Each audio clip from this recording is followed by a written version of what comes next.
ॐ भूर्भुवः स्वः तत्सवितुर्वरेण्यं भर्गो देवस्य धीमहि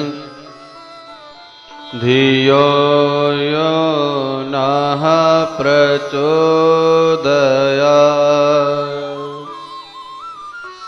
वर्णानामर्थ संघानां रसानां छन्दसामपि मंगलानां च कर्तारो वन्दे वाणी विनायको।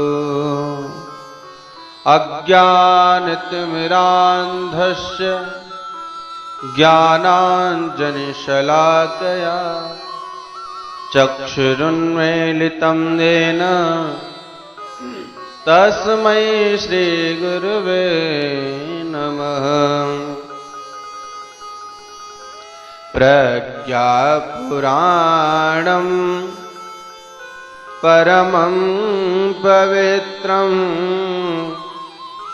व्यासमुनिर्यत् सहजं विरचितं ज्ञानस्य वर्धं प्रतिपङ्क्तिबद्धं प्रज्ञापुराणं तेजो प्रदीपः। भवानी शंकरौ वन्दे श्रद्धा विश्वासरूपिणो याभ्यां विना न पश्यन्ति सिद्धाः स्वान्तस्थमीश्वरो। सिया राम मैं सब जग जानी करहूँ प्रणाम जोरे जुग पानी। करहूँ प्रणाम जोरे जुग पानी। बोलिए श्रीमद् पावन प्रज्ञा पुराण की जय। बोलिए परम पूज्य गुरुदेव की जय। बोलिए परम वंदनीय माता जी की जय। बोलिए गायत्री माता की जय। बोलिए युग तीर्थ शांति कुंज हरिद्वार की जय। ओम नमः पार्वते पत हर हर महादेव।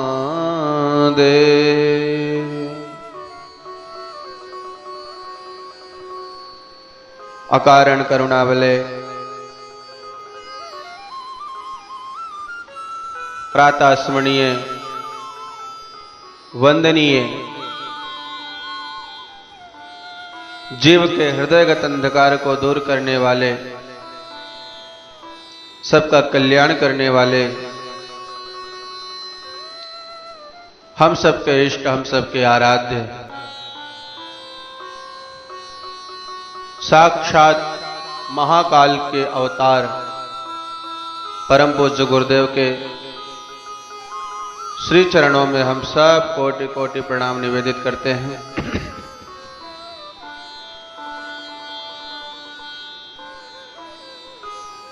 यहाँ पर श्रीमद् पावन प्रज्ञा पुराण की कथा को श्रवण करने वाले समस्त श्रोता समुदाय को, हमारे परिजनों को हमारे तरफ से सिया राम में सब जग जानी और करहूं प्रणाम जोर जुग पानी का भाव निवेदित करते हैं। कल की कथा में आप सभी लोगों ने भगवान के अवतारों की कथा श्रवण करी। वैसे देखा जाए तो भगवान के 24 अवतार हुए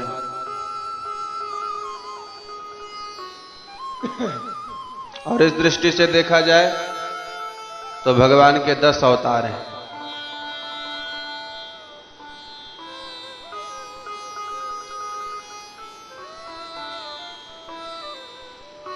तो जो राक्षस लोग हैं वो जैसा जैसा रूप धारण करके पृथ्वी लोक में आते हैं, मृत्यु लोक में आते हैं,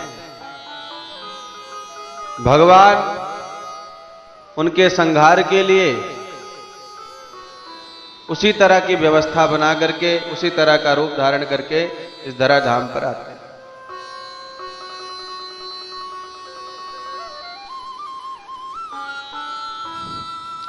आज की समस्या, आज का समय, आज की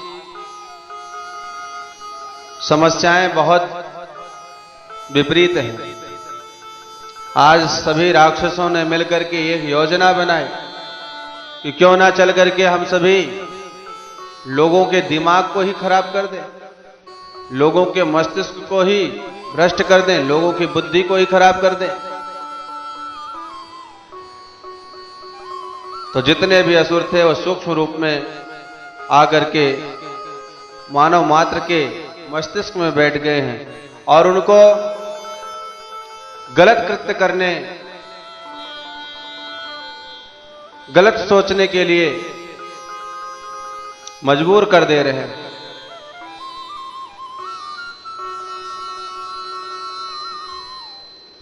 तो भगवान भी तो सुप्रीम पावर है।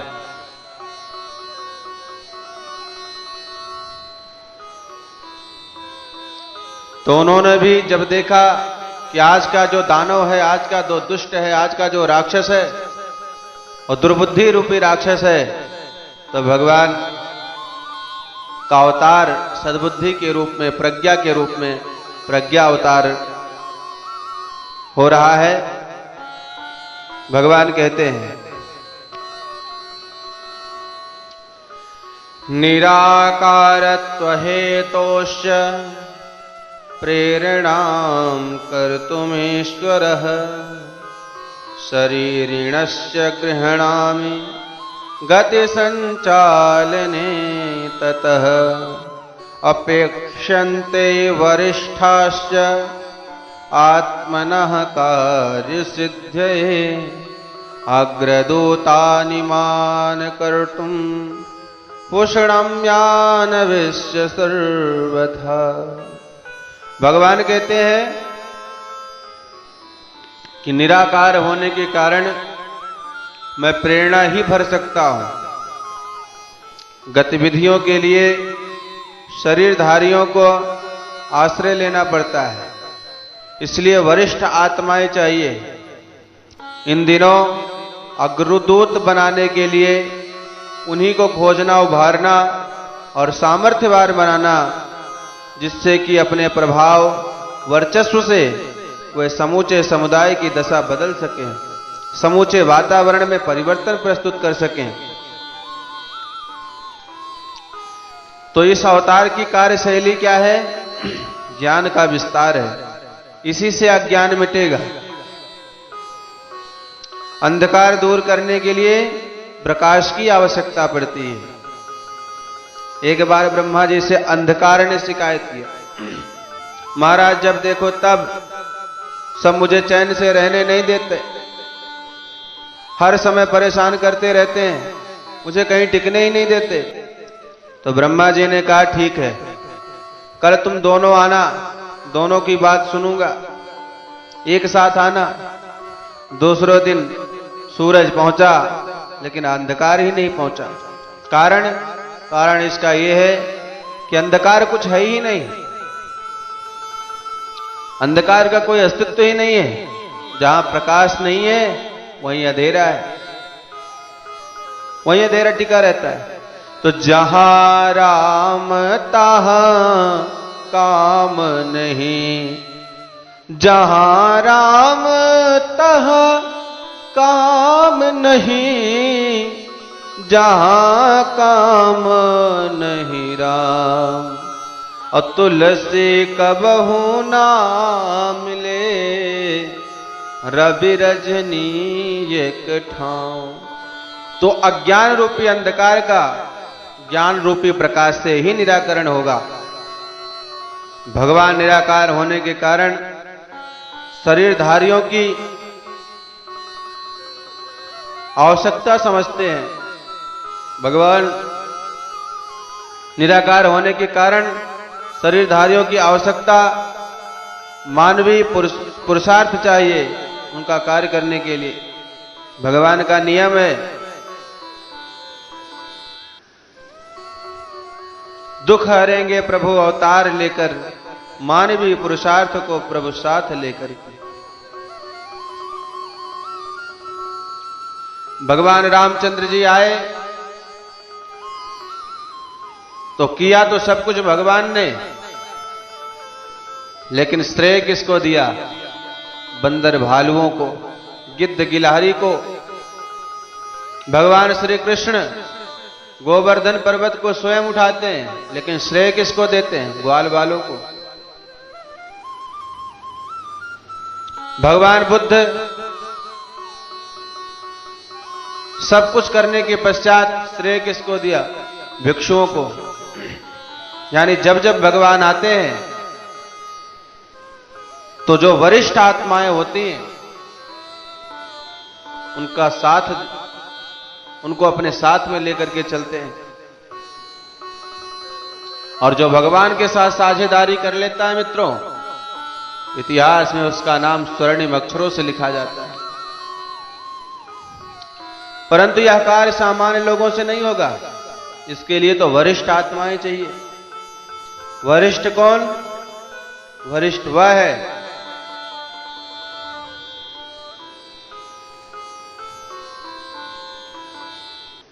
जो चरित्रवान होता है, जो गुणवान होता है, जो मेधावान होता है, जो प्रज्ञावान होता है, जो विद्यावान होता है। मित्रों, सांसारिक कार्यों के लिए उस विषय का विशेषज्ञ होना ही पर्याप्त है। चरित्रवान होना बहुत जरूरी नहीं है, जैसे डॉक्टर, इंजीनियर, वकील, नेता, अभिनेता आदि, किंतु आध्यात्मिक कार्यों के लिए योग्यता से अधिक चरित्रवान होना आवश्यक है। मित्रों, महत्व बात की नहीं, बात कहने वालों की होती है। कथनी करनी भिन्न जहां है, धर्म नहीं पाखंड वहां है। लोक सेवा के लिए व्यक्तित्ववान व्यक्ति ही चाहिए, जिसका चिंतन, चरित्र, व्यवहार और आचरण अच्छा हो। वही है वरिष्ठ। और जो कहता कुछ और है, करता कुछ और है, वो वरिष्ठ नहीं हो सकता। जो स्वयं भटका हुआ है वो दूसरों को रास्ता क्या बताएगा? गरीब आदमी दूसरों को धन नहीं दे सकता। और प्रज्ञा अभियान का स्वरूप गुरुदेव ने विचार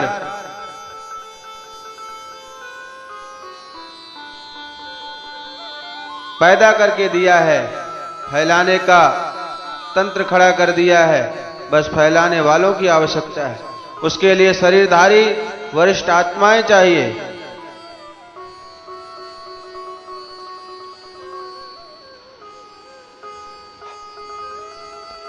वरिष्ठ कौन? हम शरीर नहीं, आत्मा है। शरीर क्या है? साधन धाम मोक्ष करे द्वारा, मोक्ष का साधन है। स्व का ज्ञान हो जाए, आत्मज्ञान हो जाए, जगत का ज्ञान हो जाना तत्वबोध है, और अपना स्व का ज्ञान हो जाना आत्मबोध है। शरीर परमात्मा को पाने के लिए मिला है या आत्मबोध है? जगत नश्वर है। वेदांत तो कहता है जगत है ही नहीं, माया है। माया का मतलब, मां का मतलब नहीं, या का मतलब जो।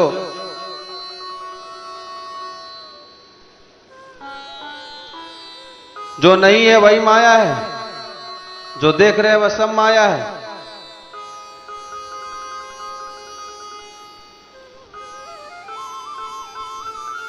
और जो नहीं दिख रहा है वही सत्य है। सपने में जो दिखता है वह झूठा है।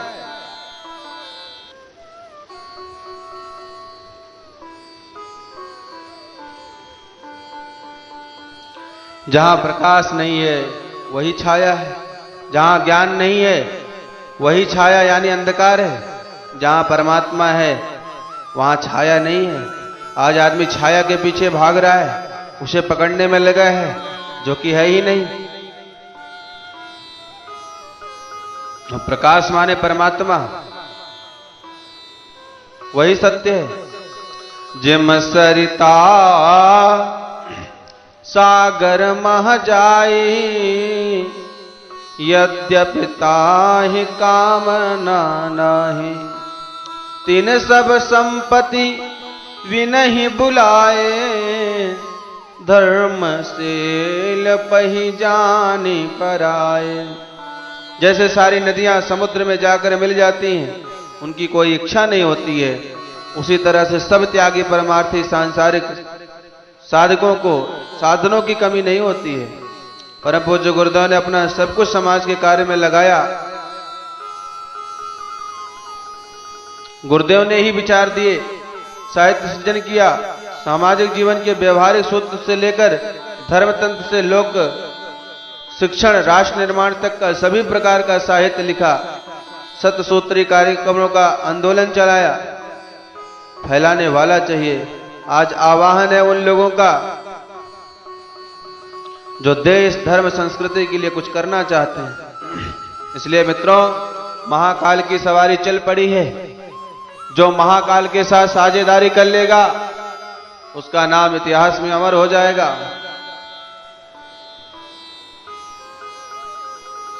और जो चूक जाएगा, फिर उसको जीवन भर पछताना पड़ेगा।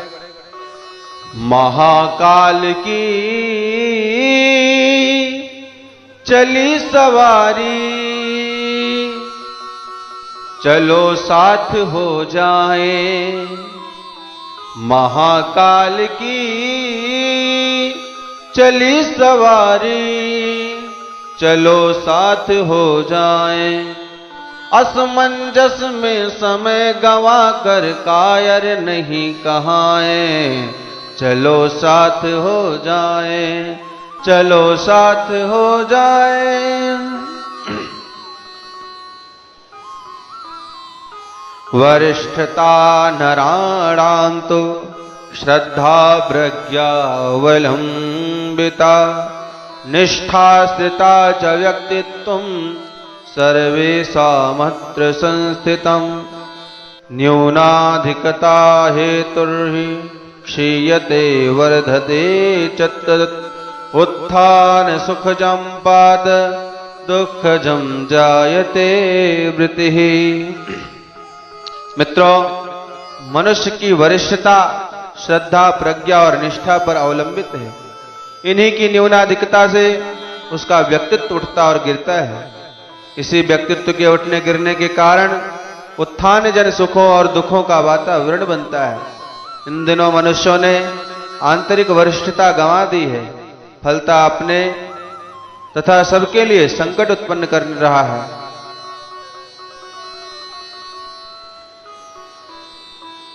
वरिष्ठता धन पद वैभव में नहीं है, व्यक्तित्व में है।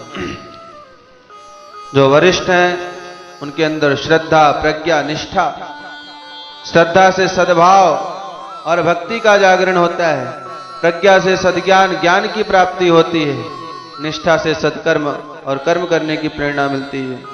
तीनों का सम्मिलित रूप से ही व्यक्तित्व का निर्माण होता है। यानी आपके अंदर भक्ति, ज्ञान और कर्म होना चाहिए। सद्भाव, सद्ज्ञान और सद्कर्म होना चाहिए। श्रद्धा, प्रज्ञा और निष्ठा होनी चाहिए।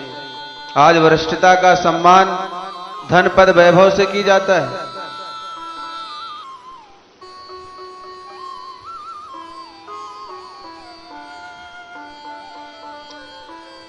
अपने जीवन और चिंतन, चरित्र, व्यवहार से वरिष्ठता सिद्ध की जाती है।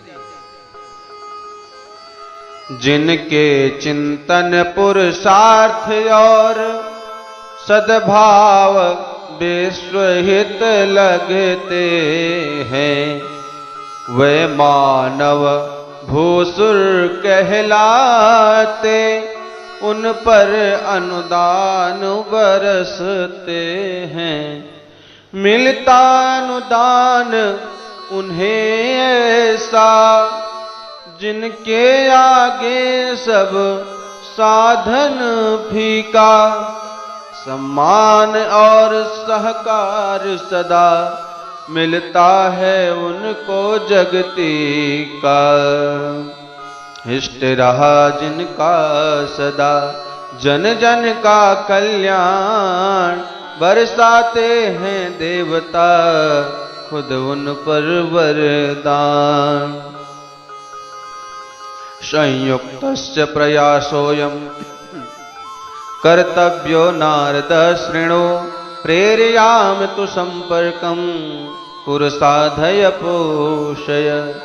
वरिष्ठात्मनेव च त्यक्त्वा सर्वाः प्रसूतिका, युगमानव कार्यं च साधयश्चन्ति पोषिता। भगवान कहते हैं, हे नारद, इसके लिए हम लोगों को संयुक्त प्रयास करना पड़ेगा। हम प्रेरणा भरे, आप संपर्क साधें और उभारें। इस प्रकार वरिष्ठ आत्माओं की प्रसुप्ति जगेगी और जो युग मानवों की भूमिका निभा सकने में समर्थ हो सकेंगे, इससे अपने आपके आगमन, हमारे आमंत्रण का उभय पक्षीय प्रयोजन पूरा होगा। ईश्वरीय प्रेरणा, मानवीय पुरुषार्थ मिलकर के चमत्कारिक परिणाम उत्पन्न कर सकेंगे। जैसे भगवान राम की प्रेरणा, ऋष वानरों का पुरुषार्थ, समुद्र सेतु को बांधना, कृष्ण की प्रेरणा, ग्वाल बालों का पुरुषार्थ, गोवर्धन को उठा लेना, कृष्ण की प्रेरणा और अर्जुन का पुरुषार्थ, महाभारत के युद्ध पर विजय प्राप्त करना, बुद्ध की प्रेरणा, भिक्षुओं को बौद्ध धर्म का विस्तार हो गया, गांधी जी की प्रेरणा से सत्याग्रही स्वतंत्रता सेनानियों ने स्वतंत्रता संग्राम के युद्ध को जीत लिया। परम पूज्य गुरुदेव की प्रेरणा, प्रज्ञा पुत्रों का और सतयुग का आगमन।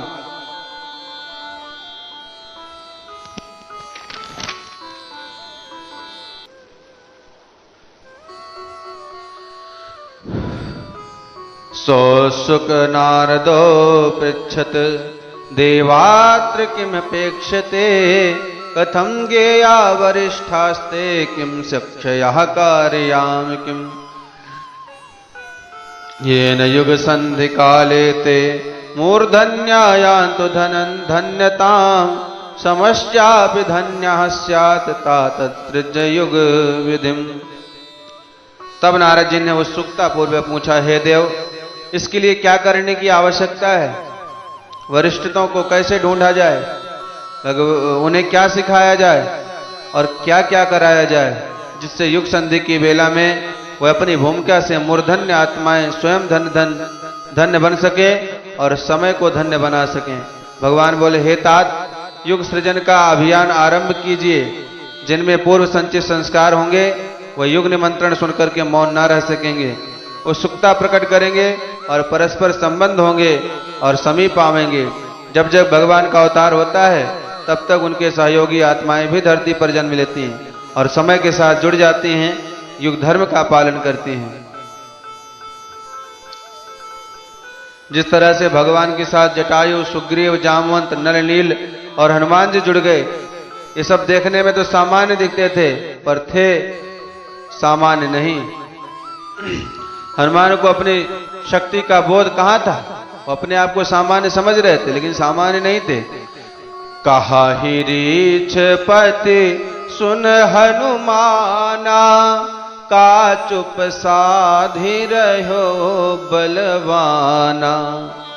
भगवान कहते हैं कि वरिष्ठ आत्माएं तो इस धरती पर हैं, बस आवश्यकता है उनको जगाने की, आवश्यकता है उनको उनके शक्ति की बोध कराने की।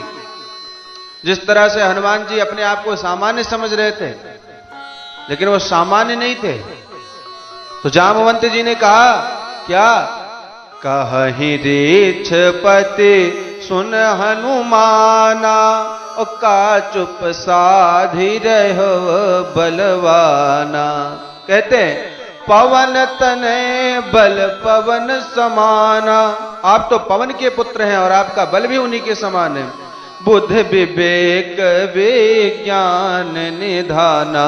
बुद्धि विवेक ज्ञान विज्ञान की आप भंडार हैं। कवन सो काज कठिन जग माही, जो नहीं हो ही तात तुम पाई। इस दुनिया में ऐसा कौन सा कार्य है जो आपके लिए कठिन है?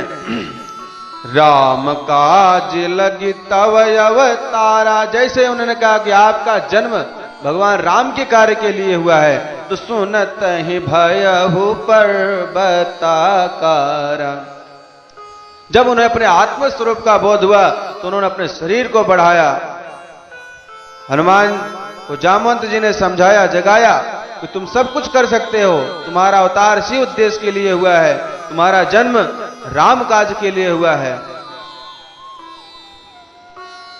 गुरुदेव एक बहुत सुंदर सा प्रवचन कहते थे कि जो ऋक्ष बानर भगवान राम के साथ आए थे वह बानर नहीं बल्कि देवता थे।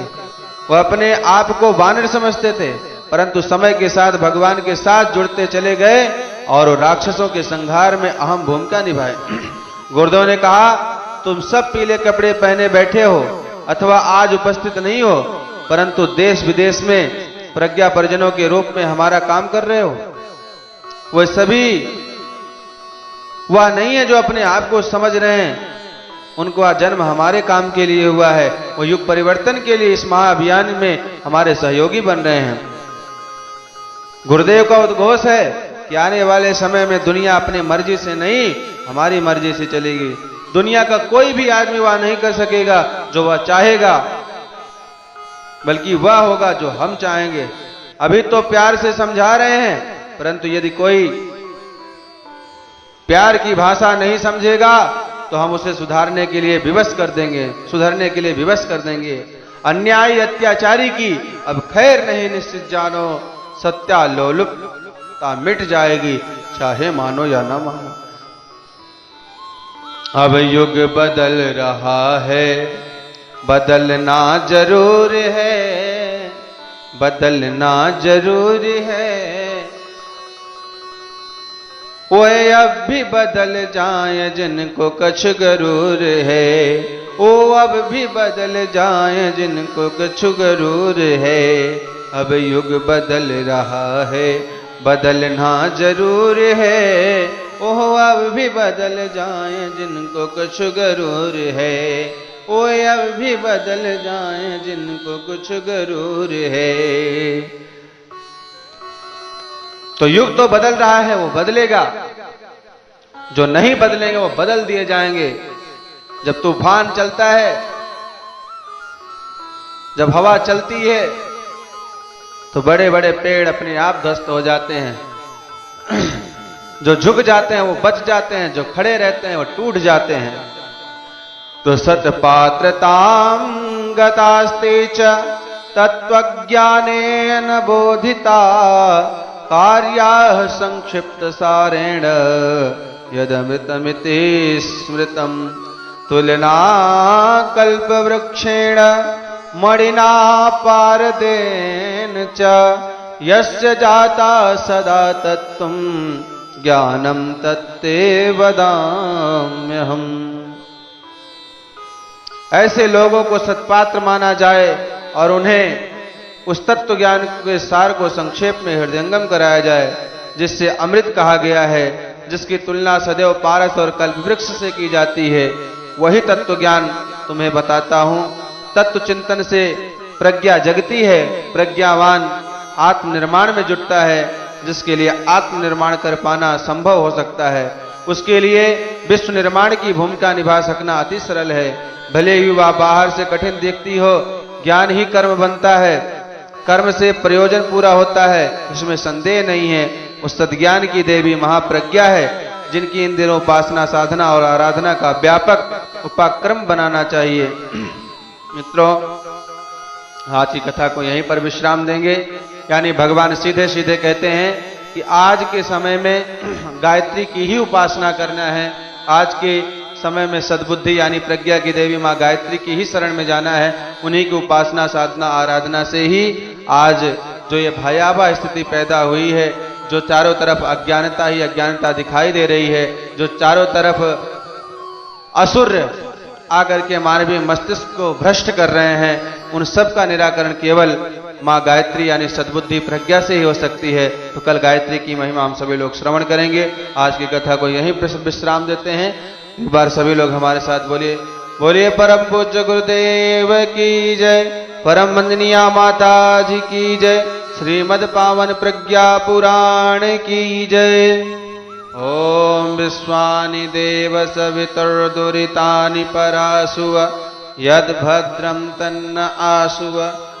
ओम शांति शांति शांति सर्वारिष्ट सुशांतिर्भवतु। ओम शांति शांति।